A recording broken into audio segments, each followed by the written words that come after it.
Hello everybody. I'm really sorry I'm not able to be present today. However, my paper will focus on a project which I recently delivered in London, and in particular to the approach I had in relation to its design and delivery. I should also probably start by saying that my research practice over the past few years has really hinged on the dynamic intersection between bodies, memories, urban space and digital environment, and in particular on the concept of the body as place in time. This is a concept which I developed while researching my installation artwork, Streets of 7 Cities in 7 Minutes, to which the project which I will discuss today is directly linked.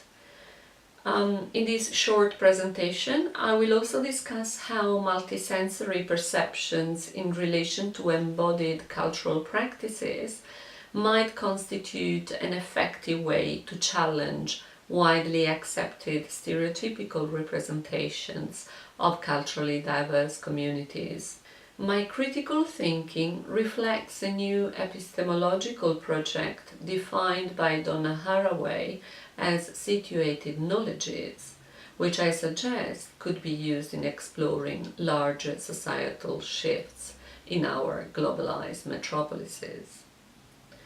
Mapping Memory Roots of Moroccan Communities is a digital arts and heritage project produced by Aldaterra Projects in collaboration with Al Hassaniya, Making Communities Work and Grow, Goldfinger Factory, Politecnico di Milano and Queen Mary University of London. It was supported by the Heritage Lottery Fund and officially launched in London on March the 3rd this year. The project was conceived to explore the tacit heritage of members of Moroccan communities in West London, both practicing Muslims and not, through an observation of the underlying sociocultural values and practices that shape their tangible and intangible heritage. The result of the past 12 months of creative engagement with these communities is a multisensory digital interface aimed at creating an experience that can craft deeper connections between people, everyday life, and ancestral memories of the place.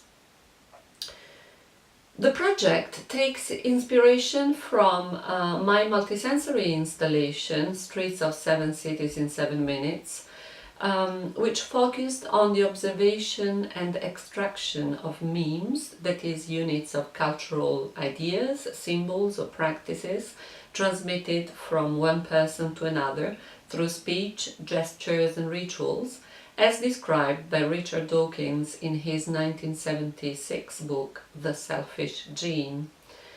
My interest at the time was to find new ways of exploring the everyday life of people historically linked by 3 migration journeys: the Indo-European migrations, the Silk Road and the transatlantic slave trade, to unearth the hidden connections amongst these cultures. Between 2004 and 2012, I traveled from London to Naples, Mumbai, Salvador de Bahia, Tangier, Shanghai and Lisbon, configuring the concept of sensorial urbanism as a navigation mode, a safe strategy to explore the cities.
The concept stems from the critical body of work developed by architects, anthropologists and cultural historians such as Josef Rickwert, David Howes and Constance Glassen, which shifted the attention in urban studies from the predominance of the eye towards an interdisciplinary approach embracing the whole range of sensorial phenomena and perceptual capacities. So far from reproducing an objective image of the cities, my experience of them was meant to be conveyed in a multisensory space in which the visual featured alongside the other senses. Taking it further, in 2012, when preparing for the opening of the installation, I decided to extend this approach to people who had migrated from those cities to London and set up an outreach program called The Living Archaeology of the Place, which ran concurrently to the installation, aimed at enabling audiences to effectively recreate lived experiences across time, connecting the past to the present through individual memory routes. I devised a workshop format called the Memory Session to facilitate the process of collective sharing of feelings, thoughts and memories of the place, focusing on old traditions, everyday rituals and contemporary urban life, as well as personal notions of home and cultural identity. As a result of deep engagement with the activity, participants started to see their contributions as an integral part of my artwork and wished the installation could become more interactive on a community level, allowing more opportunities for creative engagement with the exhibited content. This sense of urgency led me to imagine new ways in which people could directly contribute to the creation of a bank data of cultural memes to be used in creative ways. The critical questions I started formulating were: how can we build a new awareness of public spaces that take into account the presence of our bodies as sensors of meaning and archives of unconscious collective memories? How can migrant communities contribute to the creation of a globally connected sensorial urbanism and a broader, more socially inclusive understanding of urban spaces? In which ways can the design of an interactive multisensory device engage with cultural memories, and which uses can we make of it to successfully sustain democratic decision-making practices in urban development? As an answer to these questions, I started to develop a community-curated experience which would have the power to negotiate notions of identity, time, presence, and transmission of cultural memories via digital interactive interface. My collaboration with the computer-human interaction designer was therefore aimed to establish how to design appropriate interactions that use sensory modalities extended by digital technologies in order to augment the embodied experience, and how to invite the related communities to co-curate the exhibited content in order to strengthen the connections between the communities represented in the interface and those experiencing it. While I designed the project, I started to become also acutely aware of the risks that gentrification is posing to the preservation of the tacit cultural heritage of culturally diverse communities in London as well as elsewhere. As pointed out by David Hill in an article published in the Guardian newspaper a few months ago, start quote, "Gentrification happens when the demand for living and working space outstrips its supply in cities that people want to live in. Many would agree that in London, a booming city, gentrification is happening at sometimes alarming speed and presents large challenges pretty much by definition, including challenges of definition." End quote. Indeed, the criticism I heard at public meetings, demonstrations and on social media was that a form of social cleansing was actually taking place, where the losers are the immigrants and refugees whose cultural expressions have contributed to the richness of the place, and the winners are the developers who pay little or no attention to the impact their plans have on such cultural assets. So, looking at community participants as living repositories of tacit heritage, I started to investigate best solutions to facilitate the flow of knowledge and data amongst different social and cultural groups, so that the best possible outcomes could surface beyond prefabricated cultural boundaries, both within and outside the community. Another strong motivation for engaging with the Moroccan community was the spreading of an Islamophobic discourse in Western media, often depicting Muslim people as fundamentalist warmongers with rigid interpretations of the Holy Quran's teachings. I wanted to use our design intervention within a context that would allow me to take positive action against this reductionist view and actively collaborate with local Moroccan communities. Using a participatory action research methodology, I designed and delivered 5 memory sessions involving a total of 43 people, the majority of Moroccan heritage, living, working or regularly visiting Golden Road to explore their living heritage and everyday life practices. As part of the process, participants co-curated their contributions by choosing what they recorded to the camera in the form of testimonies that would later be shared on the multisensory digital interface. With regards to the design of this digital interface, the central focus had to be the sensory experience, being it the primary channel through which memories are evoked and connected to spatial and temporal places.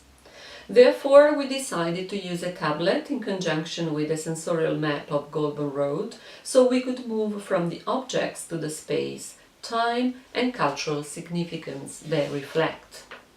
The tablet runs an augmented reality application which enables the playback of videos upon tracking a marker. As I said, this digital interface operates in conjunction with a physical map of Golden Road. The map includes objects in the form of ephemera, selected in consultation with members of the community and positioned at the back of the 2 sides of the road, each object representing a different sense for manual physical interaction by the audience.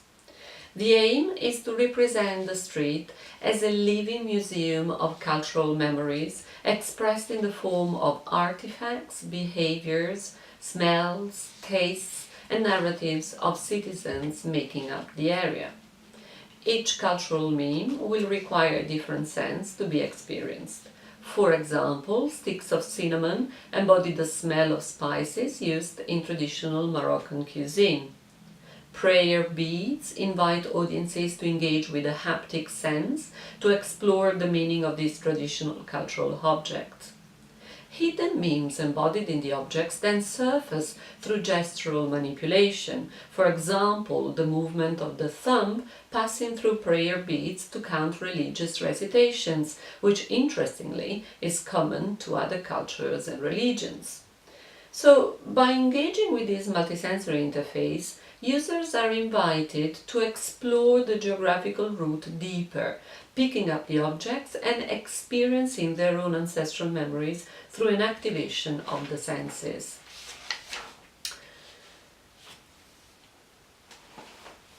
To summarize, the integration and computational extension of the tactile, gustatory and olfactory senses, together with sound and vision, underpins a design space aimed at facilitating a deeper understanding of the cultural patterns and the everyday rituals of the community involved in the project.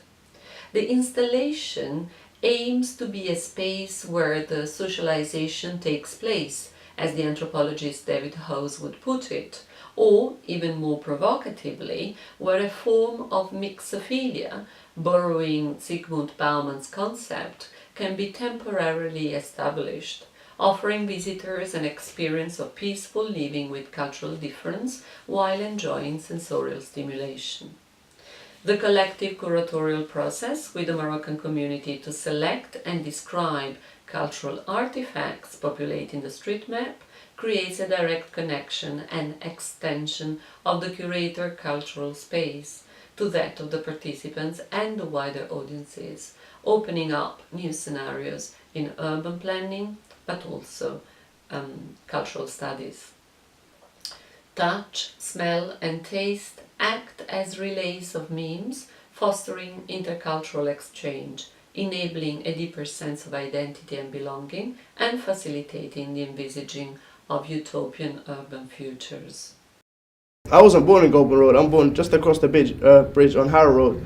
But every time I walk over to Goulburn Road, like I said, there's Moroccan people everywhere, there's Arabs, it's just a good vibe. You feel like you're at home. It's like going back home to Morocco, like you were talking about the market before. You just walk around here and people talk Moroccan and that, and you just hear things everywhere, and it just puts a smile on your face, really. Just walk around comfortable. Like I said, the mosques around the corner, places to eat, so you're just happy all the time, really, when you're on Goulburn Road. Thank you very much for your attention.